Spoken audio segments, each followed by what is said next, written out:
Welcome friends, আমি সৌরভ। তো আমি এখন কথা বলবো এআর মুরুগাদাস পরিচালিত, সালমান খান, রশ্মিকা মান্দানা অভিনীত তাদের নতুন আপকামিং মুভি সিকান্দার, যেটা ঈদে রিলিজ করতেছে। তো এই মুভিটার কিন্তু টিজার ড্রপ করা হয়েছে।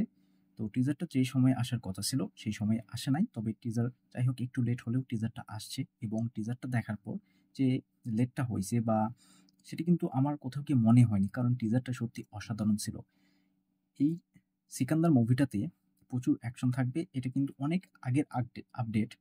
তো আজকে টিজারটা দেখার পর সত্যি মানে যে অ্যাকশন সিনগুলো দেখানো হয়েছে টিজারটাতে, তো এটা জাস্ট কিছুই না, জাস্ট সামান্য পরিমাণে অ্যাকশনগুলো টিজারটাতে রাখা হয়েছে।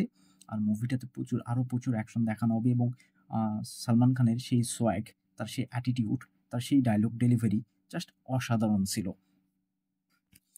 তো সাল্লু ফ্যান তারা আসলে সালমান খানকে যেভাবে দেখতে চায়, বা তার যে ডায়লগ ডেলিভারি বা তার সোয়াগ, তার অ্যাটিটিউড, যেগুলো আসলে এতদিন মিস করছে, তো সেই সব কিছু কিন্তু এই সিকান্দার মুভিটাতে পেতে যাচ্ছে। তো এই টিজারটাতে কোনো কিছু কিন্তু অভাব ছিল না। সত্যি বলতে এই টিজারটার শুরু থেকে সাল্লু ভাই যেভাবে ডায়লগ ডেলিভারি করতেছেন, প্রত্যেকটা ডায়লগ আপনার কাছে সেরকম মনে হবে না, তবে ডায়লগগুলো নর্মাল ছিল, কিন্তু ডায়লগগুলোর কিন্তু একটা ওয়েট ছিল।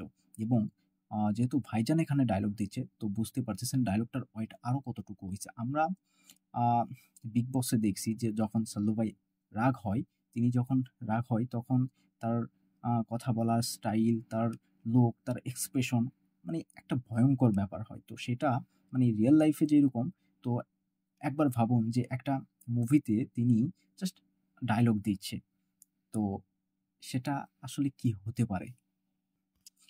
তো এই টিজারটাতে অ্যাকশনগুলো বেশ সুন্দর ছিল, ডায়লগগুলো অসাধারণ ছিল।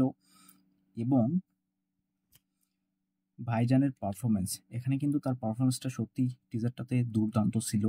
এবং মানে হ্যান্ড টু হ্যান্ড যে অ্যাকশনগুলো, মানে জাস্ট টিজারটা ভরে ফেলা হয়েছে অ্যাকশন দিয়ে, তাহলে বুঝুন যে মুভিটাতে আরও কি পরিমাণ অ্যাকশন থাকতে যাচ্ছে। এখানে টিজারটাতে কিন্তু সেই রকম কোনো অ্যাকশন দেখানো হয়নি, জাস্ট হ্যান্ড টু হ্যান্ড কিছু অ্যাকশন সিন দেখানো হয়েছে, যেগুলো সত্যি অসাধারণ ছিল। এই যে প্রত্যেকটা অ্যাকশন সিনের ক্লিপ, মানে সেটা তো পুরোপুরি দেখানো হয়নি টিজারটাতে, তবে এই অ্যাকশনগুলো কিন্তু যখন মুভিটাতে আমরা দেখব তখন কিন্তু আরও বেশি মজা আসবে। তো সিকান্দার এই মুভিটার গল্প, চিত্রনাট্য যদি একটু ভালো হয়, তাহলে কিন্তু মানে এবার ভাইজানের কামব্যাক কেউ ঠেকাতে পারবে না, সেটা যে কেউ ভাইজানের সামনে আসুক। তো জাস্ট টিজারটা যে লেভেলের হয়েছে, ট্রেলার আসার পরে যখন আমরা পুরো গল্প সম্পর্কে বুঝতে পারবো, এখানে একটা ইন্টারেস্টিং গল্প থাকবে, সেটা কিন্তু টিজার দেখে আমরা বুঝতে পারতেছি যে ভাইজান সে নিজের জন্য অ্যাকশন করতেছে না, সে অন্যের জন্য অ্যাকশন করতেছে। এবং কাউকে ন্যায় বিচার এনে দেওয়ার জন্য তিনি অ্যাকশন করতেছে। তো এখানে গল্পটা আসলে ন্যায় অন্যায় নিয়ে। তো যেহেতু এআর মুরুগাদাস, তার উপর যথেষ্ট ভরসা আছে আমার। তো দেখা যাক আসলে কি হয়। এবং ভাইজান কিন্তু তার যে সোয়াগ, তার যে অ্যাটিটিউড, তার স্টাইল, তো সেটাকে নিয়ে এবার কামব্যাক করতেছে। এবার কিন্তু সত্যি বলতে ঈদে তিনি মানে বক্স অফিসে আগুন লাগাবে, এতে কোনো সন্দেহ নাই। তো এই টিজারটা কিন্তু একদম টু ডি লাইন চলে। আর এখানে টিজারটাতে গল্প সম্পর্কে কোনো কিছু ধারণা দেওয়া হয় নাই, যেহেতু এটা একটা জাস্ট টিজার ছিল। জাস্ট আপনাকে ট্রেলার আসবে বা মুভিটা রিলিজ করবে, তো এই মুভিটাতে কী কী ম্যাটেরিয়াল থাকতেছে সেই সম্পর্কে আপনাকে জাস্ট ছোট্ট করে ফার্স্ট কাট এডিটে কিছু সিন দেখানো হলো। তো এখানে গল্প সম্পর্কে কোনো কিচ্ছু নাই বললেই চলে। আর বিশেষ করে সিকান্দার এই মুভিটাতে যতই অ্যাকশন থাক, তারপরেও কিন্তু ভাইজান ফ্যামিলি অডিয়েন্সের জন্য মুভি বানায়। তিনি কিন্তু মানে লাস্ট কয়েক বছর ধরে ফ্যামিলি অডিয়েন্সকে টার্গেট করে মুভি করতেছে, যে তার মুভি ফ্যামিলি অডিয়েন্সের প্রত্যেকে আসলে হলে গিয়ে মুভিটা দেখতে পারবে। তো এতে বোঝা যাচ্ছে যে সিকান্দারে প্রিন্স কমেডি থাকতে পারে, মানে যতই ভরপুর অ্যাকশন থাক কিন্তু তারপরেও আসলে কমেডি থাকবেই। তো তার সঙ্গে সঙ্গে রোমান্স, রশ্মিকা এবং ভাইজানের মধ্যে রোমান্সটাও দেখানো হবে। তো সবই হলো যখন ফ্যামিলি অডিয়েন্সের জন্য কমেডি থাকতেছে, ইয়ং অডিয়েন্সদের জন্য অ্যাকশন থাকতেছে, এবং এই যে রোমান্স থাকতেছে, তাহলে এদের মধ্যে আসলে ইমোশনটা কোথায় গেল?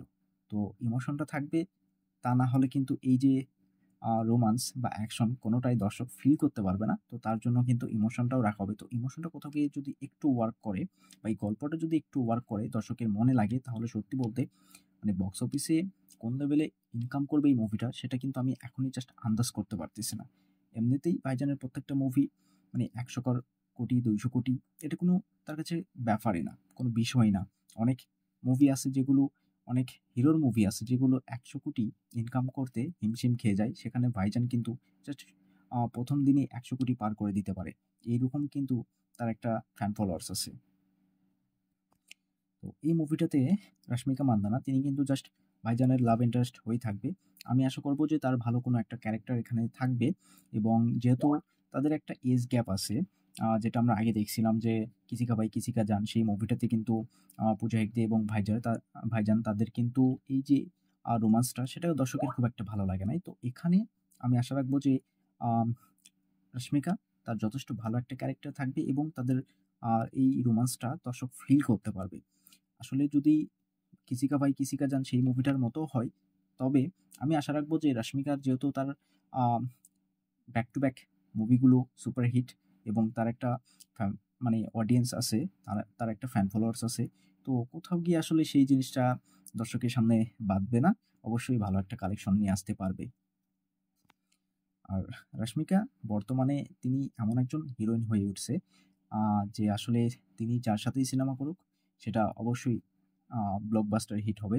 আমরা তার ব্যাক টু ব্যাক প্রত্যেকটা মুভি দেখছি যে সেগুলো সত্যি আলাদা লেভেলের কালেকশন করতেছে এবং ইভেন তার আ নিউ রিলিজ 'সাবা' মুভিটার যদি কথা বলি, সেই মুভিটাও কিন্তু দুর্দান্ত বিজনেস করতেছে। তো দেখা যাক আসলে কি হয়। টিজারটা আমার জাস্ট এক্সট্রা অর্ডিনারি লাগছে। দুর্দান্ত একটা টিজার ছিল। অনেকদিন পর আসলে এইভাবে ভাইজানকে ফিরে পেয়ে সত্যি আমার খুবই, খুবই ভালো লাগতেছে। তার ফ্যান ফলোয়ার্স যারা আছে তারা তো এইভাবেই তাকে দেখতে চায়। তো দেখা যাক কি হয়।